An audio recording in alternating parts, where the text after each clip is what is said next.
Hello friends, हम लोग कर रहे थे हिस्ट्री की घटना चक्र। और इसमें हम लोगों ने बौद्ध धर्म कवर कर लिया था। और अब आज हम शुरू करेंगे जैन धर्म। तो स्टार्ट करते हैं। जैन शब्द संस्कृत के जिन शब्द से बना हुआ है, जिसका अर्थ होता है विजेता। तो जो जिन है उसका अर्थ क्या होता है? विजेता। जैन संस्थापकों को तीर्थंकर जबकि जैन महात्माओं को निग्रंथ कहा जाता है। तो जो जैन धर्म के संस्थापक होते हैं उन्हें तीर्थंकर बोला जाता है, और जो जैन धर्म के महात्मा होते हैं उन्हें निग्रंथ कहा जाता है। जैन धर्म में कुल 24 तीर्थंकर थे। तो मतलब 24 संस्थापक बोल सकते हैं, जिन्होंने समय समय पर जैन धर्म का प्रचार प्रसार किया। ये हैं फर्स्ट नंबर पे ऋषभदेव या आदिनाथ थे।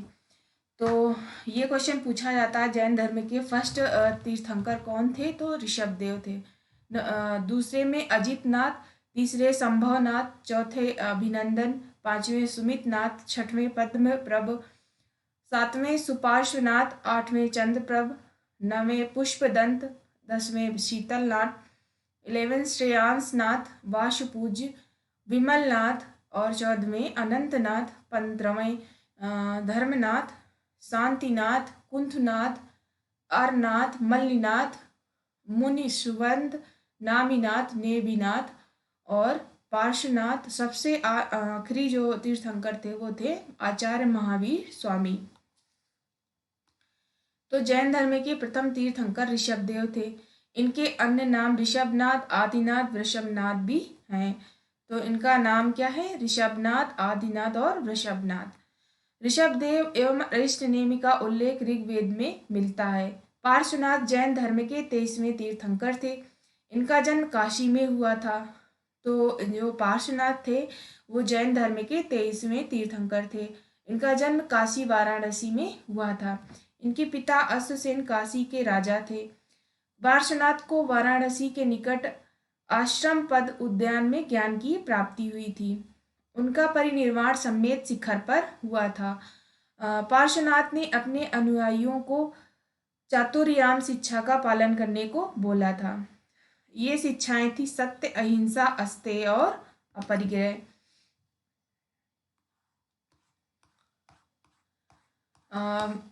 महावीर स्वामी जो थे, इनका जन्म वैशाली के निकट कुंडग्राम या कुंडलपुर में 599 ईसा पूर्व में हुआ था।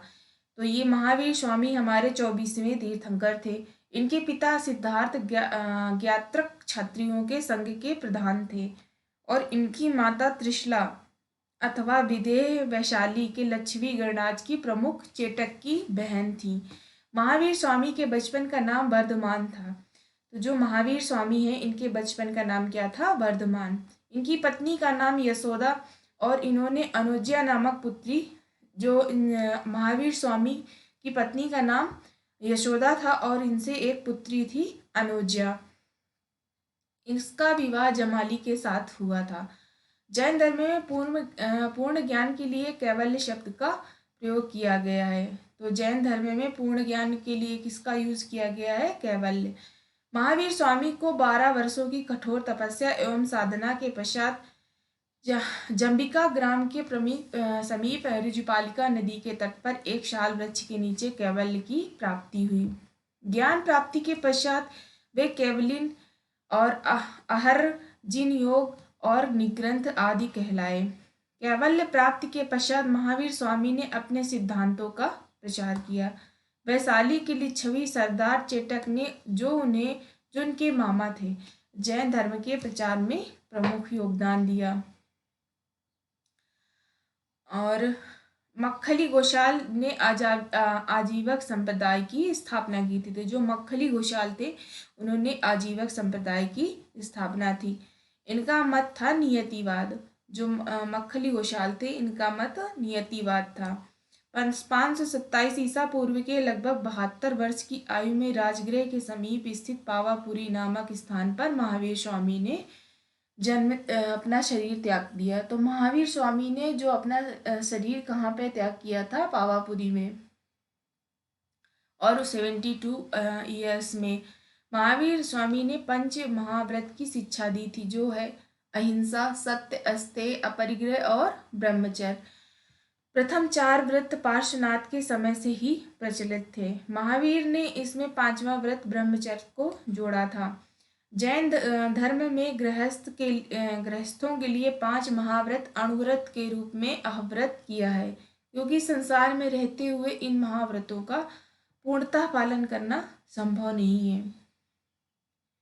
महावीर स्वामी ने वेदों के अपौरुषेय स्वीकार करने से इनकार किया है। तो जो महावीर स्वामी है उन्होंने वेदों की अपौरुषेयता स्वीकार नहीं की है।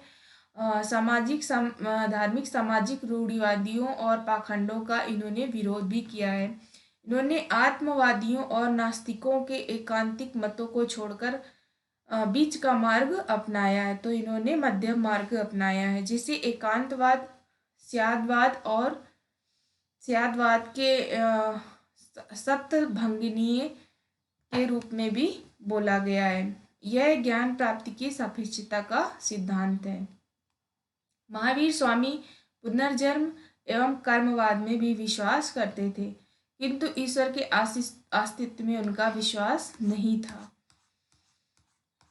तो जो इनके प्रतीक चिन्ह हैं उनको किस चीज़ से डिनोट किया गया, जैसे ऋषभ देव हैं, इनको बैल के रूप में डिनोट किया गया है।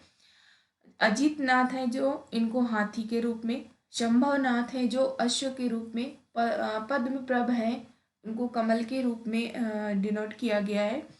पार्श्वनाथ है, इन्हों स्वास्तिक एक चिन्ह होता है जो उससे डिनोट किया गया है सुपार्श्वनाथ को।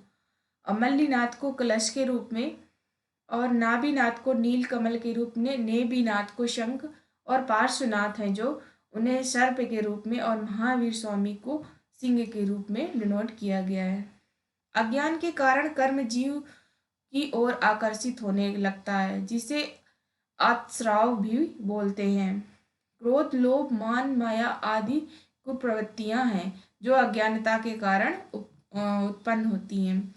जैन धर्म में मोक्ष के लिए 3 साधन आवश्यक बताए गए हैं: सम्यक ज्ञान, सम्यक आचरण और सम्यक दर्शन। तो सम्यक ज्ञान, सम्यक चरित्र और सम्यक दर्शन जैन धर्म में त्रिरत्न की इनको संज्ञा दी गई है। त्रिरत्नों का अनुसरण करने से कर्मों का जीव की ओर प्रवाह रुक जाता है, जिसे संवर बोला जाता है। इसके बाद जीव में पहले से व्याप्त कर्म समाप्त होने लगते हैं, जिसे निर्जरा बोला जाता है, जबकि जीव में कर्म में अवशेष पूर्णतः समाप्त हो जाते हैं और वो मोक्ष को प्राप्त कर लेता है। ये जैन धर्म में बताया गया है। जैन धर्म में अनंत चतुष्ट हैं। तो कितने हैं अनंत चतुष्ट? 4 हैं: अनंत ज्ञान, अनंत दर्शन, अनंत वीर और अनंत सुख।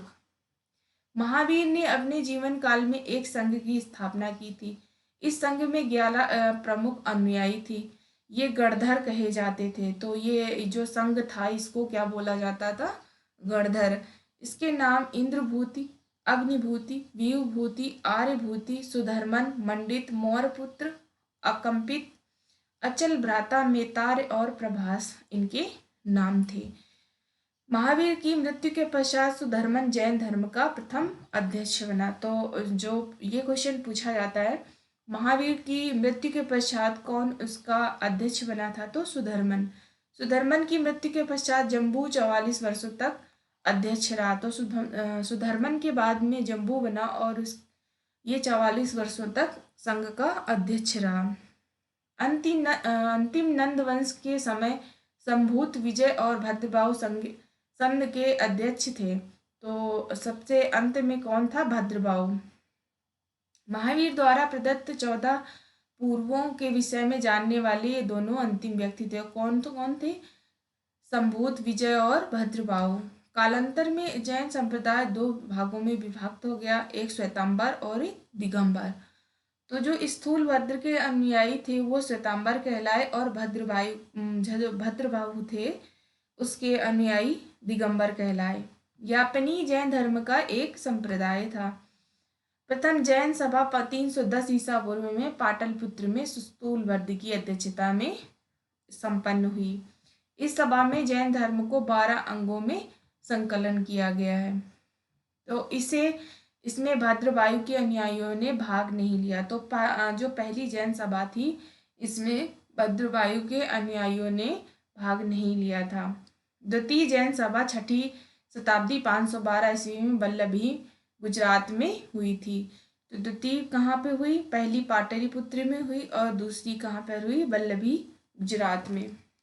द्वितीय जैन सभा के समय 12 अंग, उपांग, 10 प्रकीर्ण, 10 क्षेमपुत्र आदि का संकलन किया गया है। तो ये था हमारा जैन धर्म से रिलेटेड जो हमारा थ्योरी पार्ट था। और एक हम लोग ये पढ़ लेते हैं श्वेतांबर और दिगंबर संप्रदाय में क्या डिफरेंस है। तो श्वेतांबर संप्रदाय के लोग श्वेत वस्त्र धारण करते थे और दिगंबर संप्रदाय के लोग पूर्ण नग्न रहकर तपस्या करते थे। इसके मत के अनुसार स्त्री के लिए मोक्ष प्राप्ति संभव है। तो जो श्वेतांबर में था, स्त्री के लिए मोक्ष प्राप्ति संभव थी।